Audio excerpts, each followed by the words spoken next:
Amados hermanos, y busquen Filipenses capítulo 3, capítulo 3, versículo 4 hasta el 11. Buenos días, hermanos. Continuando con nuestro estudio por el libro de Filipenses, nos encontramos en el capítulo 3, comenzando en el verso 4.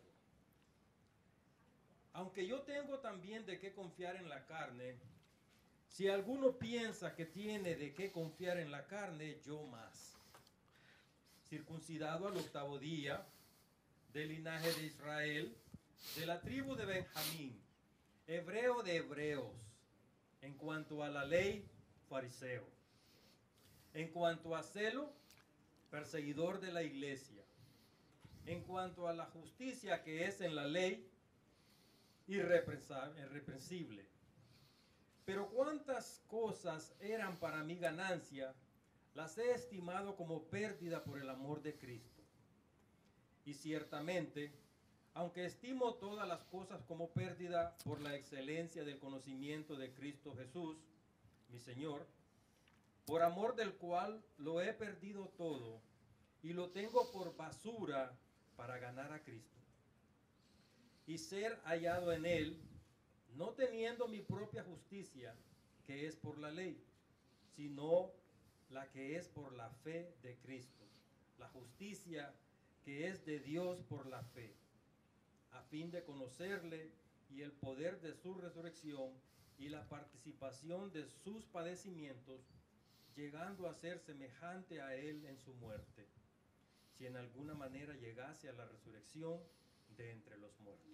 Oremos, mis amados. Padre, gracias te damos una vez más, que ahora tenemos la oportunidad de concentrarnos en este pasaje de la Escritura. Te damos gracias, oh Dios, tu palabra nos ha hecho tanto bien para cambiar nuestro modo de pensar y poner nuestros pies por el buen camino. Te alabamos y te damos gracias y te pedimos que hoy sea como todos los días que estudiamos tu palabra, que nos ayudes para poderla comprender y aplicar a nuestra vida. Te lo pedimos en el nombre de Cristo Jesús. Amén. Amén. Tomen asiento, mis amados hermanos. Fíjense, ya son las 11:30. Usted no dejó nada cocinando en la candela, ¿no?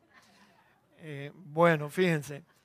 Este pasaje sigue lo que el apóstol Pablo venía diciendo en el pasaje anterior. Fíjese, aquí lo tenemos. Guardaos de los perros, guardaos de los malos obreros, guardaos de los mutiladores del cuerpo, ¿se acuerda?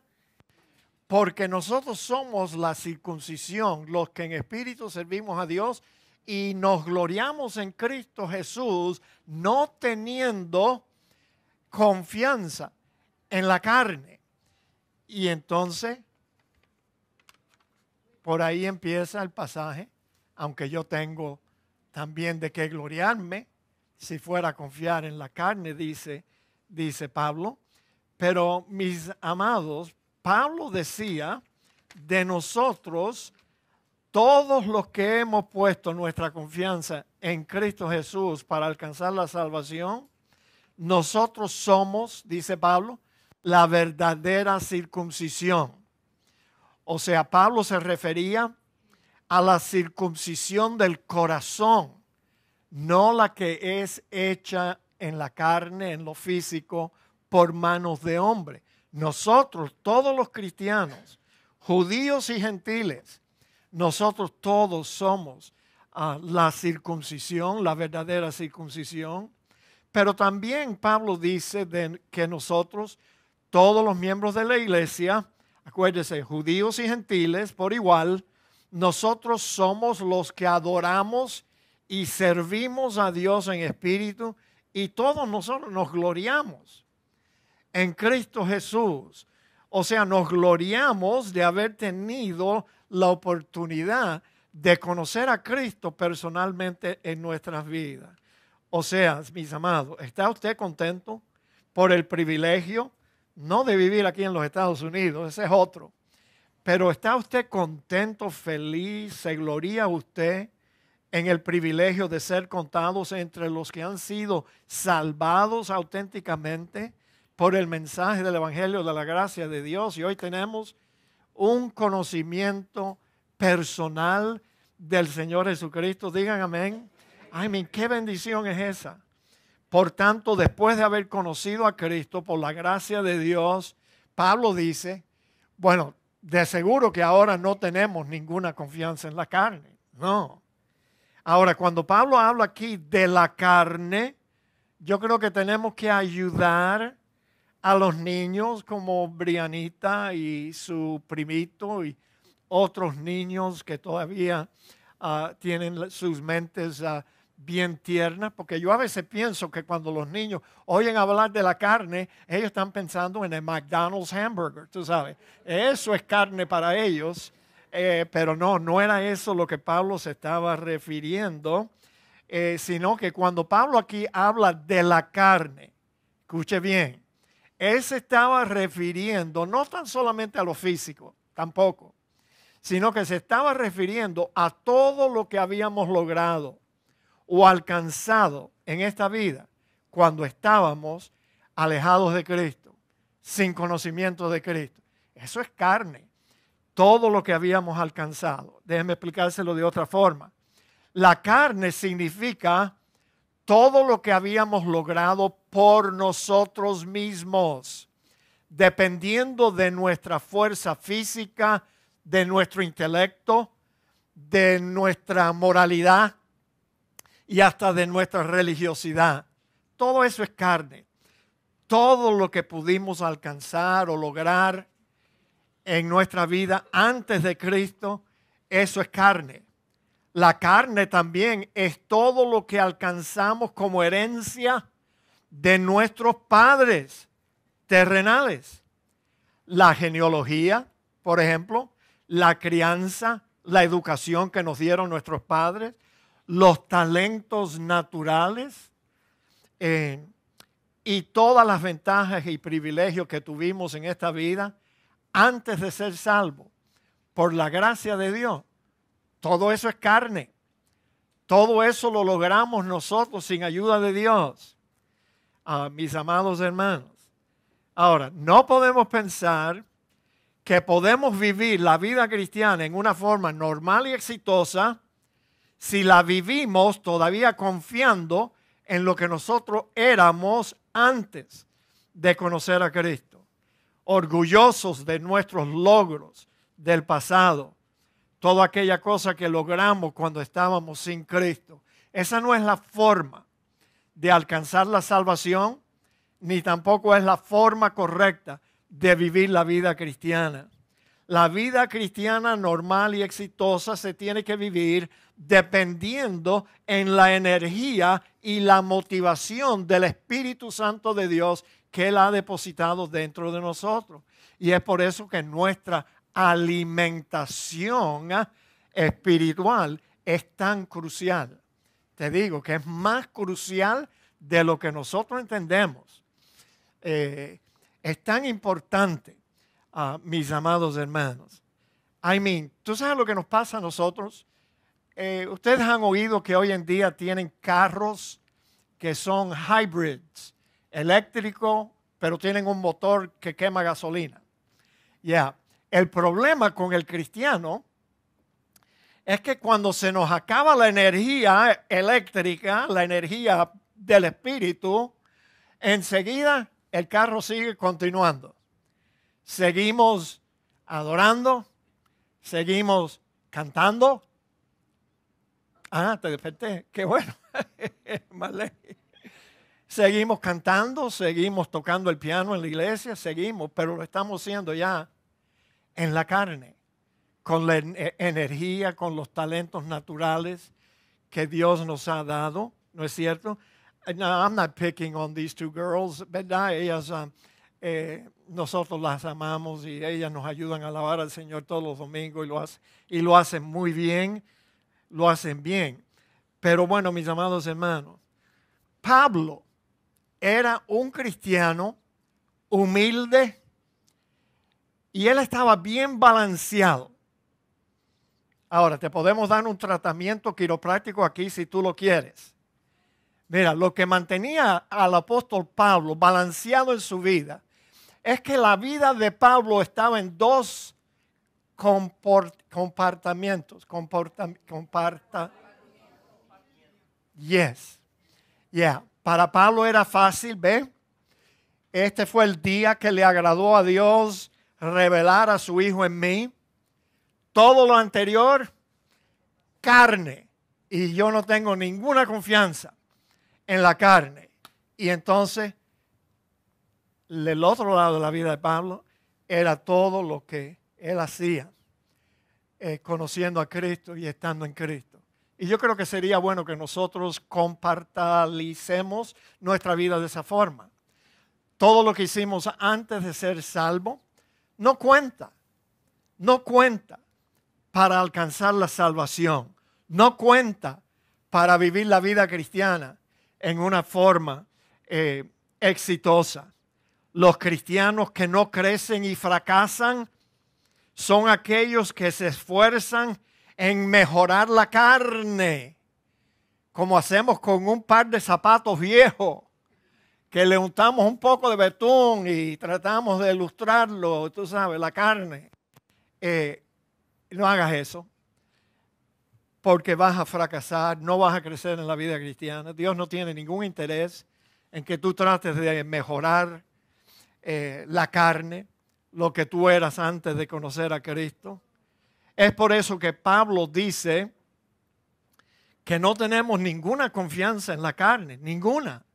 Y este pasaje que les voy a mostrar a ustedes ahora nos dice por qué el apóstol Pablo ya no quería depender de lo que él era antes, no quería depender de la carne para nada, no tenía ninguna confianza.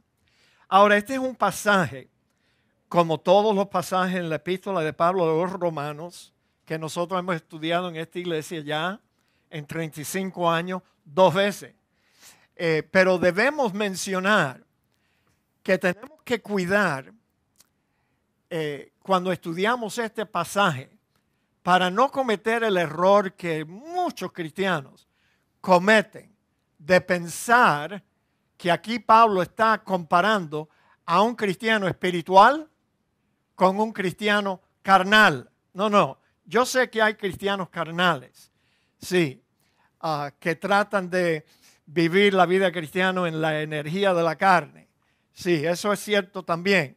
Pero aquí el apóstol Pablo no está comparando a un cristiano espiritual con un cristiano carnal. No. Si usted interpreta este pasaje así, usted va a llegar a cometer mayores errores todavía, doctrinales, porque usted va a pensar que la salvación se pierde. Porque si yo no trato de ser un cristianito espiritual, entonces voy a sufrir la condenación que Pablo dice aquí, que no nos toca a nosotros. El apóstol Pablo en este pasaje está comparando a un carnal, una persona inconversa totalmente, no salva, con lo que es todos los cristianos, con un cristiano espiritual. Todos los cristianos son cristianos espirituales porque hemos recibido el don del Espíritu Santo. Entonces Pablo dice, ahora mismo, ninguna condenación hay para los que están en Cristo Jesús. Claro que no. Los que no andan conforme a la carne, sino conforme al Espíritu. Acuérdese que Pablo está comparando a un incrédulo, un inconverso, con un cristiano espiritual. Porque la ley del Espíritu de vida en Cristo Jesús me ha librado de la ley del pecado y de la muerte. No tenemos tiempo. Nos tuviéramos que desviar totalmente del tema del mensaje de hoy para tratar con el versículo 2 y 3, porque lo que era imposible para la ley, por cuanto era débil por la carne, o sea, la carne era más fuerte que la ley de Dios. Y entonces, Dios, enviando a su Hijo en semejanza de carne, de pecado, y a causa del pecado, condenó el pecado en la carne, para que la justicia de la ley, escuche bien, o sea, no la letra, sino el espíritu de la ley, se pudiera cumplir en nosotros, que no andamos conforme a la carne. No, ya no andamos así, sino que ahora andamos como creyentes, andamos conforme al Espíritu. Porque los que son de la carne, o sea, un incrédulo, un inconverso, piensan en las cosas de la carne, pero los que son del Espíritu, en las cosas del Espíritu. Porque el ocuparse de la carne es muerte. Sí, un incrédulo que no hace más de ocuparse, de lustrar las cosas que él es y que él ha logrado por su propia fuerza. Esa es una persona que al morir va a ir al infierno. Punto y aparte. Puedes estar seguro de eso. El ocuparse de la carne es muerte, pero el ocuparse del Espíritu es vida y paz. Por cuanto los designios de la carne, fíjate, son enemistad contra Dios, porque no se sujetan a la ley de Dios, ni tampoco pueden. Y los que viven según la carne no pueden agradar a Dios. Un inconverso no puede agradar a Dios, ni siquiera el más moral o el más religioso. Mas vosotros, dice Pablo, no vivís según la carne, refiriéndose a los cristianos, sino según el Espíritu, si es que el Espíritu de Dios mora en vosotros. Y si el Espíritu de Dios no mora en nosotros, no somos auténticos, cristianos, no somos. No somos de Él, dice el pasaje. No somos. Y entonces, mis amados hermanos, ¿ve? Por eso el apóstol Pablo no quería confiar en la carne. Es más, Pablo sabía que Dios no había tomado en cuenta para salvarnos nada de lo que habíamos logrado mientras andábamos en la carne, sin Dios y sin esperanza en este mundo. Él no tomó en cuenta nada. Él no tomó en cuenta nuestra inteligencia ni que nosotros tratábamos de ser buenos, buena gente. Nada de eso. Dios lo tomó en cuenta para salvarnos a nosotros por su gracia, gratuitamente, por medio de la fe. Ahora, noten este otro pasaje. Y aquí también tengo que dar una explicación preliminar. Mire, si usted está aquí y usted todavía no ha podido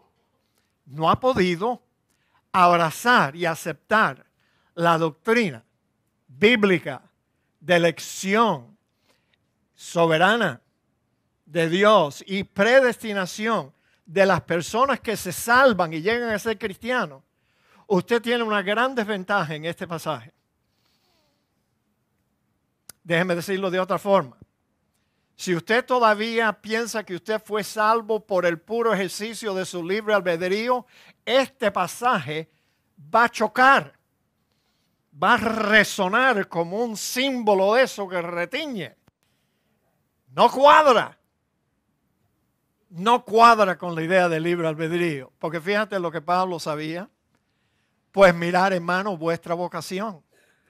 Que no sois muchos sabios según la carne, ni muchos poderosos, ni muchos nobles, sino que lo necio del mundo escogió Dios para avergonzar a los sabios. Y lo débil del mundo escogió Dios para avergonzar a los fuertes. Y lo vil del mundo y lo menospreciado escogió Dios. Y lo que no es para deshacer lo que es, a fin de que nadie se jacte en su presencia. ¿Se dan cuenta, mis amados hermanos? A mí, todos nosotros aquí que no nacimos con sangre azul, que no éramos nobles, que no éramos superdotados de inteligencia, todos nosotros debemos leer ese pasaje y decir, amén, cuánto yo me alegro que Dios escogió lo más vil del mundo, porque allí era donde yo estaba. Él no nos escogió a nosotros para esta salvación porque éramos algo grande o algo bueno. No, precisamente Dios, si usted examina la vida de todos los cristianos en el mundo, usted se da cuenta que Dios escogió gente sencilla, gente ordinaria, gente común, mis amados, y entonces lo hizo de esa forma porque Dios no quiere que nadie se jacte en su presencia, ni en la iglesia tampoco. Tú sabes, un cristiano, imagínate un cristiano equivocado que dice, no, Dios me escogió a mí, tú sabes, porque Él supo que yo tenía algo que ofrecerle, algo bueno a la iglesia, mis talentos, mis dones, mi educación, mi crianza. Dios me escogió a mí y me puso aquí en esta iglesia porque yo tenía algo bueno que ofrecerle a Dios. Pablo no pensaba así, mis amados hermanos. No. Nada de eso. Nada de eso. Déjenme seguir leyendo. Fíjate lo que dice. Fíjate y anoten. Fíjate. Mas por Él estáis vosotros en Jesús. No por algo que tú y yo hicimos. Por Él. ¿Y quién es ese Él? ¿Quién es Él? Más por Él. Oh, you gotta figure it out. Ya Lala figure it out.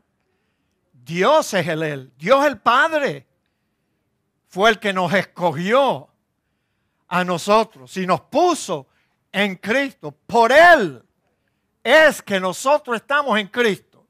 No porque un día yo fui suficientemente inteligente para utilizar mi libre albedrío y aceptar a Cristo como mi Señor, mi Salvador personal.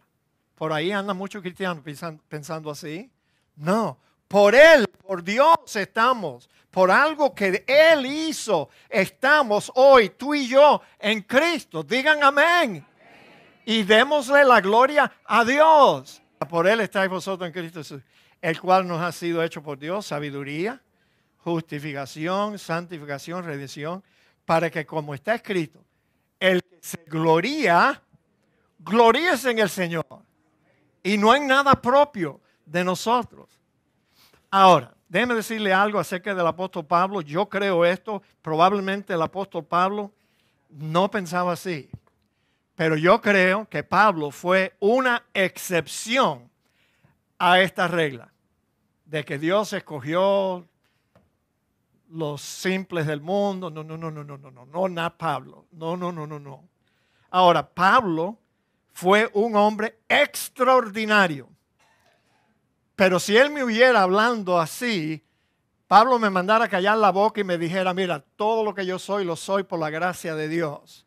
Lo que yo soy después de conocer a Cristo, no antes. Ya eso yo lo boté en el latón de la basura. Y entonces aquellos hombres que pensaban que podían confiar en méritos humanos no podían compararse al apóstol Pablo en lo que a privilegios personales se refería. Si Pablo hubiese deseado demostrar su confianza en la carne, él hubiese sobrepasado y aventajado a todos aquellos que se oponían al gran apóstol. Entonces el apóstol Pablo comienza a enumerar todas las cosas por las cuales él pudiera estar orgulloso si él fuera a confiar en lo que él era antes de conocer a Cristo. Y lo primero que Pablo enumera, él dice, mira, yo fui circuncidado al 8º día tal como estaba prescrito en la ley de Moisés. Sí, como genuino israelita, Pablo podía hablar con orgullo de su posición dentro del pacto abrahámico. El pacto decía que los niños varones tenían que ser circuncidados al 8º día. Ahora, los gentiles que se convertían en prosélitos judíos, ellos eran circuncidados ya en una edad avanzada. Pero los judíos auténticos eran circuncidados al 8º día. Y así fue en la vida de Pablo. Pablo dice que él era del linaje de Israel. Israel, acuérdense que era Jacob, después Dios le cambió el nombre a Israel. Pablo no era un prosélito cualquiera. Y él no era un judío de mentiritas tampoco, como hay muchos aquí en Miami. No, señores. Sino que él era un descendiente de Abraham a través de Israel, de Jacob, a quien Dios hizo heredero de la promesa. Ahora, Pablo pudo haber sido un descendiente de Abraham por Ismael, pero entonces no fuera un verdadero israelita, sino que fuera de la línea de los árabes. O Pablo pudo haber sido descendiente de Abraham a través de Esaú, pero eso tampoco lo hubiese colocado dentro del linaje de la promesa. Pablo afirma que él era del linaje de Israel y está simplemente afirmando que él está dentro de la línea de la promesa y del pacto. Pablo también era de la tribu de Benjamín. Mira para eso. Hoy en día los judíos no saben ni de qué tribu ellos pertenecían, porque todo eso se perdió ya por siglos. Pero Pablo sabía que él era de la tribu de Benjamín, y Benjamín fue el hijo menor de Jacob con Raquel, y fue el único hijo de Jacob que nació en la tierra prometida. Saúl, el primer rey de Israel, era descendiente de la tribu de Benjamín. Fíjate qué caché tenía Pablo. De la tribu de la cual los judíos escogieron su primer rey. El apóstol Pablo podía gloriarse de ser descendiente de la tribu de Benjamín, añadiendo así una razón más para sentirse orgulloso de los privilegios humanos que él indiscutiblemente poseía. Pablo también dijo que él era un hebreo de hebreos. Te digo, nacido de padres hebreos. Hoy los cristianos se esfuerzan, tú sabes, tratando de encontrar un antepasado, una abuela, una tatarabuela, bisabuela o más allá, tú sabes, para decir que ellos son israelitas. Oh, no, Pablo no tenía que esforzarse a hacer eso. Él era un hebreo de hebreos, un cubano de cubanos, un cubano de Cuba y no de aquí de Miami. Yeah. Una vez le preguntaron a Ritica, mi hija, ¿y de dónde tú eres? Entonces ella dijo, yo soy de Hialeah. Porque nació en el hospital de Hialeah, los tres muchachos nuestros, y ella es de Hialeah. Pablo decía, no, yo soy de padres hebreos, madre y padre. Fíjate si él era un israelita genuino. Pablo podía decir con todo orgullo patriótico que él era un hebreo de hebreos. En cuanto a la ley, lo más alto. Pablo era un fariseo que era miembro de la secta más religiosa, más estricta que existía en aquellos tiempos. Pablo dice, de todas estas ventajas mías en el judaísmo, fíjate lo que Pablo dice, yo las tengo por basura, dice Pablo. Las eché, las dejé en un latón de basura. Ahora, la palabra que Pablo utilizó, traducida por basura, no es la palabra basura, sino que fue traducida de una palabra griega que bien traducida sería estiércol. Estiércol. A mí me cuesta trabajo decir, siquiera pronunciar esa palabra. Tú sabes, no era basura lo que Pablo tenía en mente. ¿Ustedes saben lo que es el estiércol, muchachos? Es los intestinos y todo lo que está allá adentro. Ahora, ¿quieres que te diga en cubano lo que Pablo estaba pensando cuando él dijo, yo todas las cosas esas que yo tenía antes, estiércol? Él no dijo basura. Los cubanos tienen una palabra que ellos usan demasiado a menudo. Pero yo creo que eso era lo que Pablo tenía en mente. Desde luego, Pablo era un hombre muy refinado y estaba hablando, inspirado por el Espíritu Santo. Por eso le utilizó estiércol. Pero los traductores pensaron que aún esta palabra era muy fuerte, entonces la tradujeron basura. La tengo por basura, sí. Ahora dime, hermano o hermana, ¿quieres convertirte en un judío judaizante? ¿Quieres dejarte convencer que lo que a ti te hace falta es recuperar tu herencia judía, tu herencia hebrea? ¿Quieres tomar aquello que el apóstol Pablo consideraba estiércol? ¿Se dan cuenta del error de los gentiles que quieren convertirse en judíos mesiánicos? ¡Qué error! Si Pablo dijo todo eso, yo lo boté como basura. Yo no dependo de nada de eso. Entonces, ¿sabían ustedes que el apóstol Pablo y Pedro dejaron de ser judíos en sus viajes misioneros a las naciones predominantemente gentiles? Ellos dejaron de ser judíos. Yo vivo convencido que si el apóstol Pablo estuviera vivo hoy, él no fuera miembro de una iglesia judía mesiánica. No. Si Pablo lo que quería era que los cristianos comprendieran que ya no hay judíos, ya no hay cristianos, todos somos uno en Cristo. No hay gentiles, no hay judíos, no hay hombre ni hay mujer, todos somos uno en Cristo. Pablo fuera miembro de una iglesia cristiana y él criticara con capa y espada a los que piensan que es mejor ser un judío cristiano. No, basura, mis amados hermanos, es lo que Pablo dijera. Please, don't make me say a bad word. Te digo la verdad. Fíjate, yo no inventé esto. Ahora, este pasaje está muy pequeño para muchos, pero lo deben buscar en tu Biblia.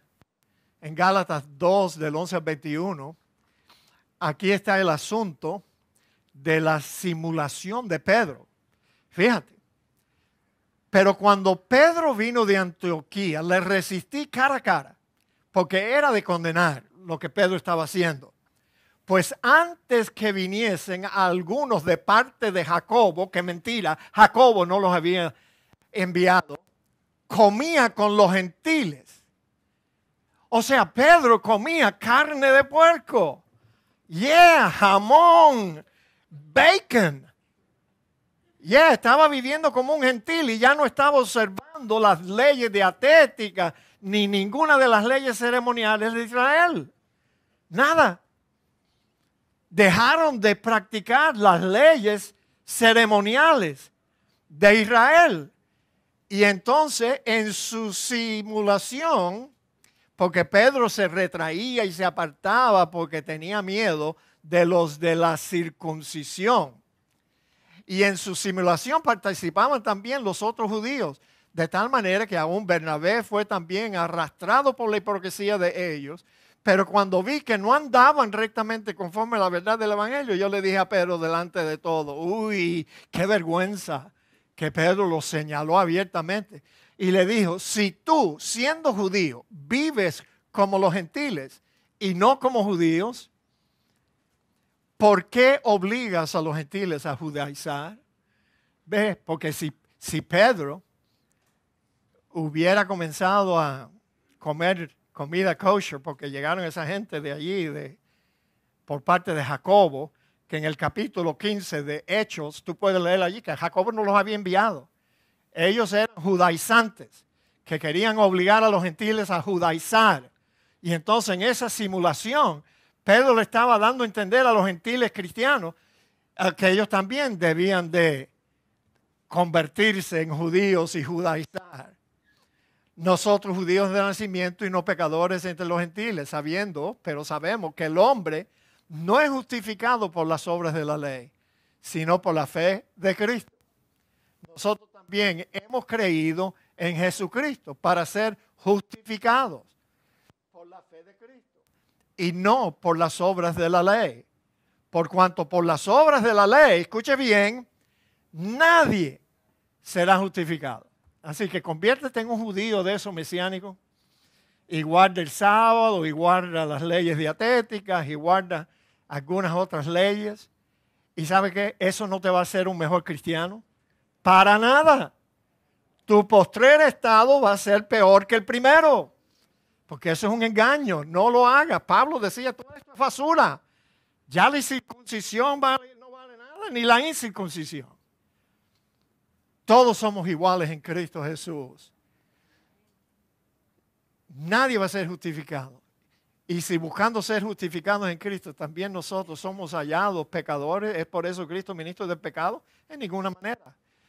Porque si las cosas que destruí, las mismas las vuelvo a edificar, transgresor me hago. Porque yo por la ley soy muerto para la ley. Pablo llegó a comprender que la ley, lo único que la ley hizo con Pablo fue matarlo.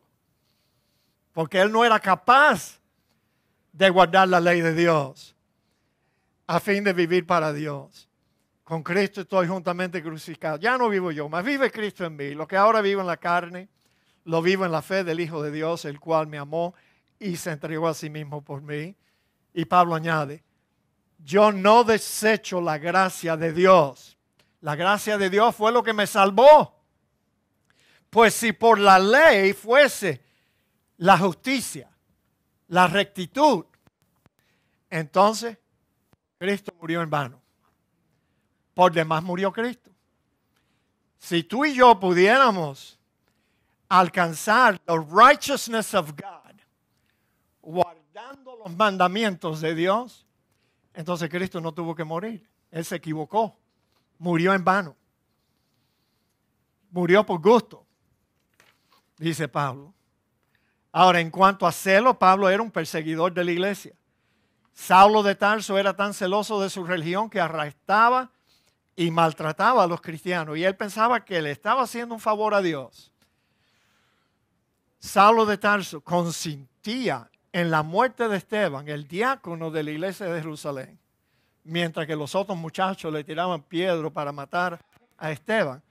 Pablo le sujetaba sus jackets y cosas. Hasta que un día Dios le agradó a Dios revelar a su hijo en Pablo. Entonces Pablo pudo ver su error. En Filipenses 3, 7 al 11, Pablo concluye diciendo, dicho sea de paso, don't you know que el apóstol Pablo pudo haber tenido una vida espléndida como un rabino judío que él era, instruido a los pies de Gamaliel? Ustedes no han pasado por aquí, por el área de North Miami. A mí me llama la atención. Tú sabes que hay una sinagoga aquí, otra sinagoga aquí, que son casas que ellos convierten en sinagogas. Y el condado les permite a ellos hacer eso, pero no a los cristianos. Tú no puedes comprar una casa y mudar la iglesia bautista en Cristo para una casa. ¿Tú sabes por qué no? Porque nosotros manejamos carros. Y el condado sabe que, tú sabes, la capacidad aquí es 95, tú tienes que tener por lo menos allí 50 parqueos. Pero los judíos, como ellos no manejan el día sábado cuando van a la sinagoga, ellos van de pie. Entonces por eso ellos pueden tener una sinagoga en una casa. Pero tú sabes lo que yo me doy cuenta, de vez en cuando yo veo que alguien compró una casita y le puso una segunda planta, una casa espléndida. ¿Tú sabes quién vive allí? El rabino. El rabino vive allí. Paséate por aquí por North Miami Beach y tú vas a ver un palacio. Allí no vive un judío común y corriente. Allí vive el rabino de una de esas sinagogas. Porque los mismos judíos quieren que el rabino viva bien. Y entonces Pablo pudo haber tenido ese tipo de vida espléndida, pero él echó todo eso en el latón de la basura. Y él dice aquí, pero cuántas cosas eran para mí ganancias, las he estimado como pérdida por el amor de Cristo. Y ciertamente aún estimo todas las cosas como pérdida por la excelencia del conocimiento de Cristo Jesús. Y Pablo dice, mi Señor, por amor del cual lo he perdido todo y lo tengo por basura. No me duele haber perdido todos mis logros, todos mis estudios, toda mi sabiduría, en el judaísmo para ganar a Cristo, eso fue mejor y ser hallado en Él, no teniendo mi propia justicia que es por la ley, sino la que es por la fe de Cristo. La justicia que es de Dios por la fe, a fin de conocerle. Y el poder de su resurrección, la participación de su padecimiento, llegando a ser semejante a Él en su muerte, si en alguna manera llegase a la resurrección de los muertos. Ahora fíjese, en esta palabra aquí, qué interesante que Pablo llama a Cristo mi Señor. Quiero hacerle una pregunta. ¿Cuándo es que Cristo viene a ser el Señor en la vida de un creyente? ¿Acaso Él viene a ser tu Señor después que le hayas conocido por algunos años y después tú decides que lo vas a aceptar como el Señor de tu vida? ¿Acaso eso es cuando Él viene a ser el Señor de tu vida? Mis amados, los que están en contra de aceptar a Cristo como Señor y Salvador, ellos dicen que tú solo tienes que aceptar a Cristo como tu Salvador, confiar en Cristo como tu Salvador. Y después, cuando a ti te den las ganas, lo aceptas como el Señor de tu vida. Cristianos dicen eso. Yo tengo amigos que dicen eso y se han peleado conmigo porque yo he tratado de decirle, no way, no, tú no aceptas a Cristo como tu Salvador y después cuando a ti te dé la gana, más adelante, tú aceptas el señorío de Cristo en tu vida. Y el argumento que ellos dan para creer así es que ellos dicen que si tú aceptas a Cristo como Señor, ya la salvación no es por gracia, porque estás haciendo un compromiso de someterte a su señorío y ellos consideran que eso es una obra y no se debe añadir. Hermanos, pastores reformados creen así. No podemos añadir ninguna obra a una salvación que es por gracia. Pero nosotros creemos que aceptar a Cristo como Señor y Salvador es un ejercicio de la fe. No es una obra. Simplemente estamos aceptando a Cristo como la Biblia lo presenta. La Biblia dice que Él es Señor y Dios sobre todas las cosas. ¿Por qué yo voy a correr el riesgo de aceptar a Cristo el día que estemos allá en su presencia y toda rodilla se va a tener que doblar y confesar que Jesucristo es Señor? Thank you, hermana. Thank you so much.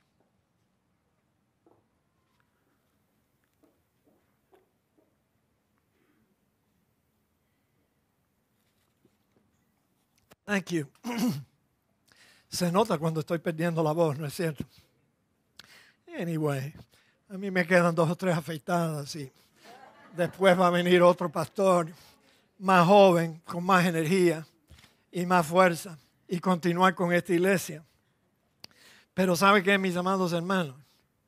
Nosotros no podemos despojar a Cristo de su señorío para solo presentar a un Cristo que solo es un Salvador.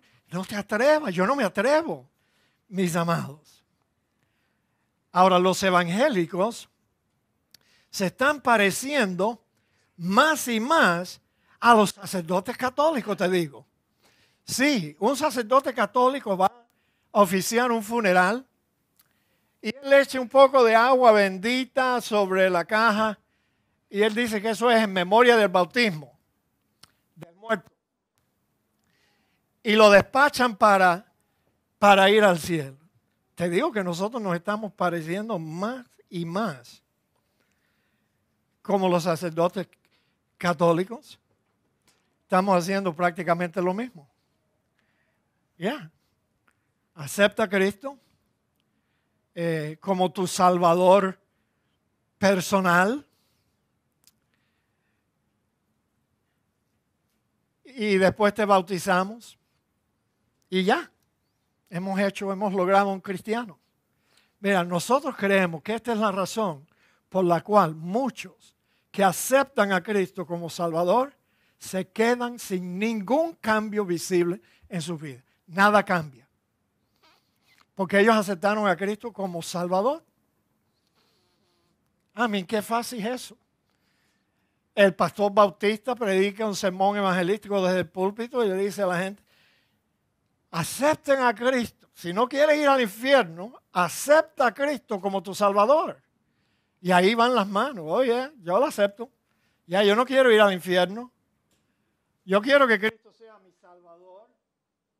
Pero ¿sabe qué, mis amados hermanos? Aceptar a Cristo como tu Salvador personal no te cuesta nada. Pero aceptar a Cristo como tu Señor y Salvador, eso te cuesta todo. Y esa es una cita que le debo atribuir a John MacArthur Jr. John MacArthur fue el que dijo eso. Aceptar a Cristo como Salvador, nadie, eso no te cuesta nada. Tú puedes aceptarlo hoy, regresar a tu vida y nada ha cambiado. Nada. Como si Cristo solamente quiere ser tu Salvador. No. Cristo no quiere ser tu Salvador de las llamas del infierno. Cristo quiere salvarnos a nosotros de lo que estaba causando nuestra muerte espiritual, que es el pecado. Él vino para quitar nuestros pecados. Y para que el Señor pueda hacer eso, un creyente tiene que aceptar a Cristo como Señor de su vida. Sí, como Pablo hizo. De aquí en adelante, el que mandas eres tú y no yo. Yo no tengo confianza en nada de lo que yo hice en mi vida antes de Cristo. Pero vuelvo y les hago la misma pregunta. Tú sabes, si tú aceptas a Cristo como tu Señor y Salvador, vas a encontrar la verdadera salvación. Y no una de mentirita que te va a dejar igual. Vuelvo y les hago la misma pregunta. ¿Cuándo es que Cristo viene a ser tu Señor? Y la respuesta, la única respuesta, es que desde el instante que su Espíritu viene a morar en tu corazón, Él comienza a ser tu Señor. Desde el primer instante. Desde el primer instante Él viene a ser el Señor de tu vida. Él viene a reinar, señores. Él no viene a ser como un genie en una lámpara, que tú nada más que lo frotas para que te dé lo que tú deseas. No. Él viene a reinar, Él viene a mandar, Él viene a enseñarnos cómo vivir la vida. Mis amados, en una forma sana.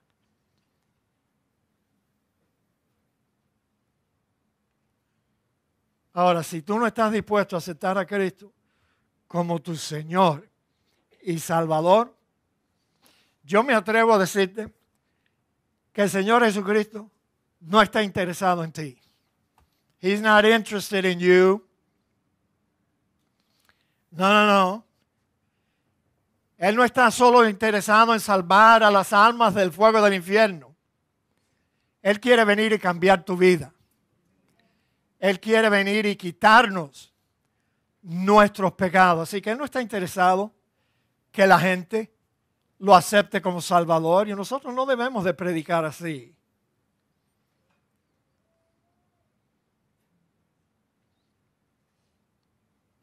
Más fuerte todavía. Yo hoy me siento bien atrevido.